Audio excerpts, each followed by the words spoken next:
আজ কোনো cooking video share না করে আপনাদের সাথে আমি একটা অন্য ভিডিও শেয়ার করতে চলেছি। আশা করি এটা আপনাদের কাজে লাগবে। চলুন তাহলে শুরু করা যাক। Hello viewers, cooking by Abul Tabul channel থেকে আমি সুদেশনা আপনাদের সকলকে স্বাগত জানাই আমাদের চ্যানেলে। আজ আমি দেখাবো মটরশুঁটি কিভাবে দীর্ঘদিন রেফ্রিজারেটরে খুব ভালোভাবে রাখা যায়। বাজার থেকে 2 কেজি কড়াইশুঁটি নিয়ে এসেছি। কড়াইশুঁটি বলুন বা মটরশুঁটি একই ব্যাপার। এবার এগুলো ভেতর থেকে দানাগুলো বের করে নিতে হবে।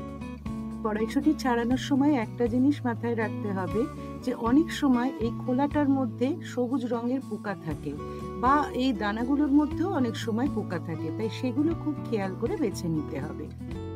কড়াইশুঁটিগুলো যদিও খোলার মধ্যে ছিল, তবুও আমি একবার জল দিয়ে ভালো করে এগুলো ধুয়ে নেব। ছোটবেলায় মা যখন কড়াইশুঁটি ছাড়ানোর কাজ দিতেন, তখন কেউ কড়াইশুঁটি খাননি মাকে লুকিয়ে এ কথাটা কিন্তু বললে মানতে পারা যাবে না, কারণ এই এক্সপিরিয়েন্স সকলেরই আমাদের আছে। এই কাজটা বরাবরই ছোটবেলায় খুব উৎসাহ দিয়ে করতাম, কারণ ছাড়াতে ছাড়াতে বেশিরভাগটাই পেটের মধ্যে চলে যেত, আর পরে বকুনি। যাই হোক, জলটা এবার একটা ছাঁকনির সাহায্যে ছেঁকে নিচ্ছি।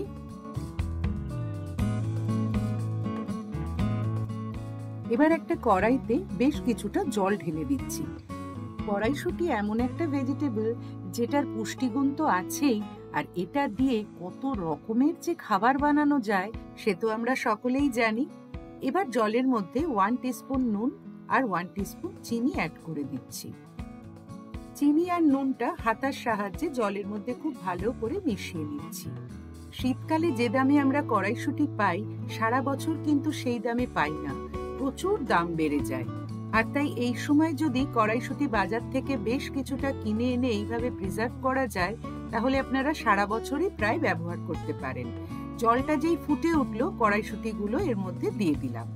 খুব বেশিক্ষণ না, মিনিট 2 ফুটিয়ে নেব। 2 মিনিট বাদে গ্যাস অফ করে জলটা এবার ছেঁকে নিচ্ছি। এসব ক্ষেত্রে ফুটন্ত জল থেকে এগুলো নামিয়ে নিলেও কুকিং প্রসেসটা কিন্তু চালু থাকে, তো সেটাকে আটকানোর জন্য আমরা এবার এই গরম কড়াইশুঁটিগুলোকে কি করব, আইস কোল্ড ওয়াটারের মধ্যে ফেলে দেব। আইস যদি কোনো কারণে বাড়িতে না থাকে, সেক্ষেত্রে ফ্রিজের ঠান্ডা জলে মটরশুঁটিগুলো মিনিট 5 জন্য ভিজিয়ে রাখতে হবে। দেখুন আবার কালারটা কত সুন্দর চলে এসেছে।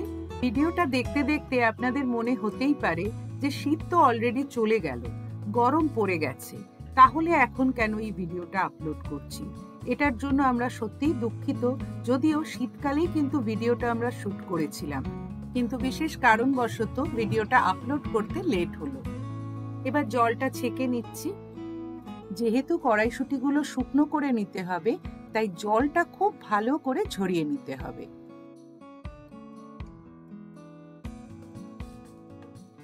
এবার এগুলো একটা টাওয়েলের উপর ছড়িয়ে দিচ্ছি। দেখে মনে হতেই পারে যে বাবা, এই এত কাণ্ড করে প্রিজার্ভ করতে হবে, কিন্তু আপনারা যদি একবার এটা একটু কষ্ট করে প্রিজার্ভ করে রাখেন, তাহলে গরমকাল বা বর্ষাকাল যে কোনো সময় যখন নাকি কড়াইশুঁটির অনেক দাম হয় বা সবসময় বাজারে পাওয়াও যায় না, তখন আপনি অনায়াসেই এগুলো রান্নায় ব্যবহার করতে পারবেন। এবার ওপর থেকে একটা টাওয়েল দিয়ে খুব হালকা ভাবে কড়াইশুঁটিগুলো এইভাবে পুছে নিচ্ছি, যতটা সম্ভব জলটা যাতে শুকিয়ে নেওয়া যায়, কারণ প্রিজার্ভ করার সময় কড়াইশুঁটির গায়ে যদি জল থাকে, তাহলে কিন্তু পরবর্তীকালে সেগুলো খুব তাড়াতাড়ি নষ্ট হয়ে যাবে, আর তখন আপনার পয়সাটাও নষ্ট হবে আর পরিশ্রমটাও বৃথা যাবে। এখন ফ্যান চালাতে পারলে এগুলো খুব তাড়াতাড়ি শুকিয়ে যেত, কিন্তু শীতকালে ফ্যান চালানোটা মোটেই সুখকর নয়, তাই এইভাবেই খোলা অবস্থায় রেখে খুব ভালো করে শুকিয়ে নিতে হবে। মটরশুঁটিগুলো একদম শুকনো হয়ে গেছে।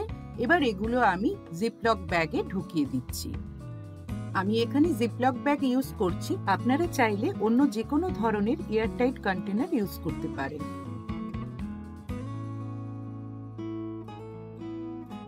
এইভাবে জিপলক ব্যাগের মধ্যে কড়াইশুঁটিগুলো ঢুকিয়ে একটু ফ্ল্যাট করে এয়ারটা পুরোপুরি বের করে মুখটা আটকে দিলাম।